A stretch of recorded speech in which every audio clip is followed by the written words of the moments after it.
பங்குனி 15 சனிக்கிழமை தவக்கால சிந்தனைகள். இந்த உலகில் வாழுகின்ற ஒவ்வொரு மனிதனும் தான் நிறைவாக வாழ வேண்டும் என்று விரும்புகின்றான். ஆனால் நிறைவான வாழ்க்கை என்ன என்பது சில வேளைகளில் அவனுக்கு புரியாமல் இருக்கின்றது. நிறைவான வாழ்க்கை என்று சொன்னால் எல்லா வசதிகளோடும் வாழுகின்ற வாழ்க்கைதான் நிறைவான வாழ்க்கை என்று சிலர் நினைத்துக் கொள்கின்றனர். ஆனால் உண்மையான நிறைவான வாழ்க்கை என்பது உறவுகளோடு வாழுகின்ற வாழ்க்கை என்பதை மனிதன் மறந்துவிட்டான். என்று இயந்திரமயமாக இயங்கிக் கொண்டிருக்கின்ற இந்த உலகிலே மனிதன் பல்வேறு விதமான தேடல்களோடு வாழ்ந்து கொண்டிருக்கின்றான். ஆனால் மனிதன் உறவுகளை பற்றி சிந்திப்பதாக இல்லை, தனித்தனி தீவுகளாக வாழ முயற்சித்துக் கொண்டிருக்கின்றான். இந்த பின்புலத்திலே இயேசு இன்றைய நாளிலே உங்கள் விண்ணக தந்தை நிறைவுள்ளவராயிருப்பது போல நீங்களும் நிறைவுள்ளவர்களாக வாழுங்கள் என்று கூறுகின்ற பொழுது, அதற்கு முன்பாக அவர் கூறுகின்ற வார்த்தைகளை நாங்கள் கவனத்தில் கொள்ள வேண்டும். நிறைவான வாழ்வு என்பது நாங்கள் அன்பு செய்பவர்களை அன்பு செய்வதல்ல, மாறாக எதிரிகளை பகைவர்களையும் நாங்கள் அன்பு செய்வது, எங்களை துன்புறுத்துவோருக்கு ஆசி கூறுவது, அவர்களுக்காக இறைவேண்டல் செய்வது.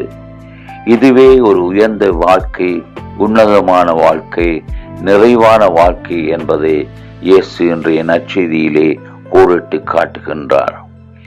நாங்கள் என்று வாழ்க்கை என்று நோக்குகின்ற பொழுது அது ஒரு கலவை என்று கூறலாம்.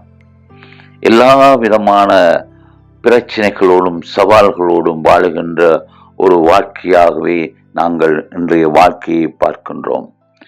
ஆனால் நாங்கள் செய்கின்ற காரியங்களை உற்று நோக்குமாயிருந்தால் பெரும்பாலும் அவை சுயநலம் சார்ந்தவையாகவே இருக்கின்றன.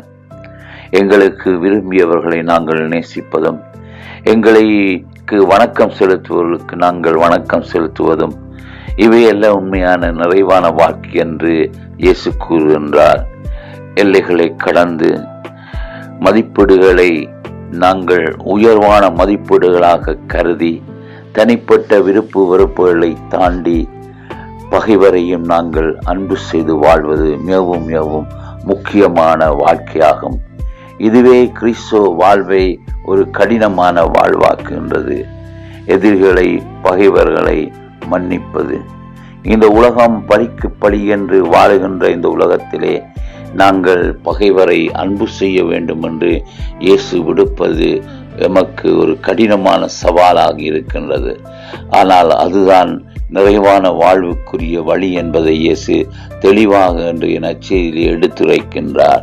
உங்கள் விண்ணக தந்தை நிறைவுள்ளவராயிருப்பது போல அவர் எல்லோரையும் அரவணைத்து அன்பு செய்வது போல நீங்களும் எல்லோரையும் அரவணைத்து அன்பு செய்கின்ற பொழுது நீங்களும் நிறைவுள்ள வாழ்க்கையை நோக்கி பயணிக்கிறீர்கள் என்று ஆண்டவர் கூறுகின்ற இந்த வார்த்தைகளை கருத்தில் கொண்டு வாழ இந்த தவ காலத்தில் நாங்கள் மன்னிக்க முடியாதவர்களை மன்னித்து பகைவர்களுக்கும் நன்மை செய்து வாழுவோம். ஆமேன்.